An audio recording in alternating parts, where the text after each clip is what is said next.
오늘은 민수기 13장의 말씀을 묵상합니다. 믿음의 사람은 두 가지 눈이 필요합니다. 이미 주신 것에 대해서 볼 수 있는 영적인 눈과 앞으로 미래에 주실 복들을 바라보는 믿음의 눈이 필요합니다. 오늘 말씀에 12지파를 대표한 12명의 이름이 나옵니다. 그 이름 가운데서 우리가 기억하는 이름은 단 두 사람뿐입니다. 여호수아와 갈렙입니다. 믿음으로 살지 않고 불신앙으로 살았던 사람의 이름은 다 잊혀졌습니다. 오늘은 승리하는 사람, 믿음의 사람, 열매 있게 사는 사람은 어떤 사람인가 하는 원리를 살펴보도록 하겠습니다. 승리하는 태도의 원리가 그들에게는 있습니다. 담대함입니다. 사람을 보내어 내가 이스라엘 자손에게 주는 가나안 땅을 탐지하게 하되 2절에 말씀합니다. 약속의 땅 가나안의 백성들이 들어가기 전에 먼저 선발대를 보냅니다. 우리는 이들을 정탐꾼이라고 말합니다.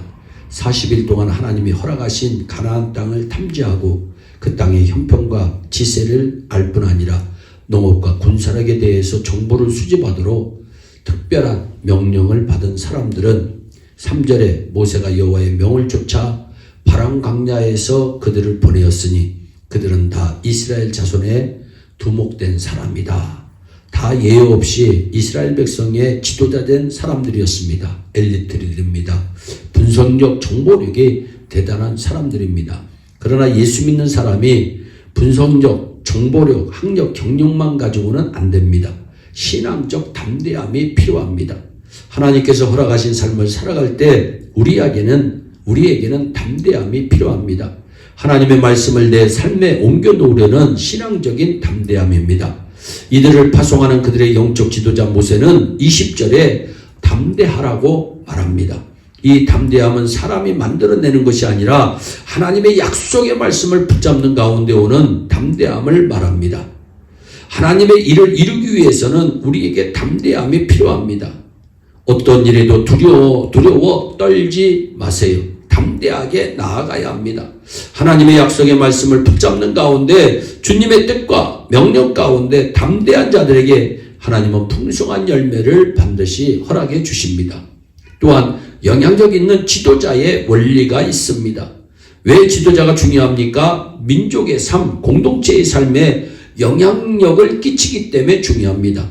월드컵 축구대표팀 코치로 한동안 봉사했던 홍명보라고 하는 코치가 인터뷰에서 이렇게 질문을 받은 적이 있습니다. 한국과 세계 축구 사이에 격차가 얼마나 됩니까? 그 질문에 대해서 그는 볼 컨트롤, 기본기에서 큰 차이를 느낍니다. 체력은 언제라도 키울 수 있지만 기술은 어렸을 때 키우지 않으면 안 됩니다. 저는 코치로서 이 사실을 뼈저리게 느낍니다. 우리 역시 지도자 의식을 가지려면 영적인 기본기에 충실해야 합니다. 영적인 기본기가 무엇입니까? 주님 사랑, 주님과 가까이 하는 것, 공적 예배를 존중하는 것, 삶의 우선순위를 주님 앞에 두는 것, 내 뜻을 고집하고 내 방법대로 살기보다 하나님께서 원하시는 방법으로 살려고 몸부림치는 것, 이런 것들이 영적인 기본기와 연결되어 있습니다. 안타깝게도 민수기 14장에 나오는 리더들 12명 가운데 10명은 백성들에게 희망을 주지 못했습니다. 도리어 절망과 낙담을 줍니다. 나폴레옹은 리더는 희망을 파는 상인이라고 말했습니다. 왜 주님께서 주님을 믿는 사람들을 이 땅에 두셨을까요? 빛으로 소금으로 두신 것입니다. 캠블렌 차드라고 하는 사람이 이런 얘기를 합니다. 성공적인 리더십의 열쇠는 권위가 아니라 영향력이다. 선한 영향력, 긍정적인 영향력을 미치는 것이 바로 리더의 역할입니다. 잘못된 리더는 백성들의 눈에서 피눈물을 나게 합니다. 여러분, 우리가 하나님의 말씀을 받아 이 말씀이 나를 살리고 우리 가정을 살리고 이 교회를 살린다는 소망을 가지고 산다면 하나님께서는 우리에게 상상을 초월한 은혜로 인도해 주시고 우리가 선한 영향력을 끼치면서 살아갈 수 있도록 복 내려 주실 줄로 믿습니다. 마지막 하나 더 살펴보면 하나님께서 일하시는 원리가 있습니다. 1절에 여호와께서 모세에게 이르시되 사람을 보내요. 첫째 원리는 하나님은 사람을 통해서 일하십니다. 준비된 사람, 순종하는 사람을 통해서 하나님은 일하십니다. 아무리 그가 능력이 있어도 순종하지 않는 자를 통해 주님은 일하지 않습니다. 둘째로는 하나님은 치밀한 계획을 세우시고 일하십니다. 하나님께서 이스라엘 백성들을 출애굽시키셨을 때는 가나안 땅을 미리 염두에 두셨습니다. 가나안 땅에 이스라엘 백성들을 두시기로 작정하시고 계획을 세우시고 모든 과정을 추진하십니다. 그런데 안타깝게도 이스라엘 백성들은 하나님의 심정을 너무나 몰랐습니다. 에베소 1장을 보면 우리의 구원이 임기응변처럼 된 것이 아님을 우리는 발견합니다. 창세전에 그리스도 안에서 여러분과 저를 택했다고 성경은 말씀합니다. 위대한 구원 계획이 있었습니다. 그 구원 계획 속에서 우리의 모습을 발견할 수 있습니다. 우리의 결혼생활, 가정생활, 사업은 우연의 열매가 아닙니다. 하나님의 계획하심의 열매입니다. 우리는 이 우연히 태어나지 않았다고 하는 사실을 늘 기억해야 됩니다. 여러분이 예일교회에 출석하면 우연이 아니라 하나님의 섬세함의 결과입니다.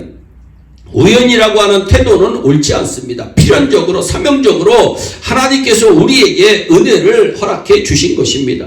하나님께서 허락하신 삶을 통해 우리 모두가 하나님 앞에 쓰임받기를 원합니다. 하나님의 말씀에 순종하는 가운데 믿음으로 전진하여 가나안 땅을 쟁취하는 믿음의 사람들이 되기를 진심으로 축복합니다. 기도하겠습니다. 사랑의 하나님, 참 감사합니다. 하나님, 오늘도 생명의 귀한 말씀, 은혜의 말씀, 능력의 말씀 우리에게 허락하여 주심을 너무나도 감사를 드립니다.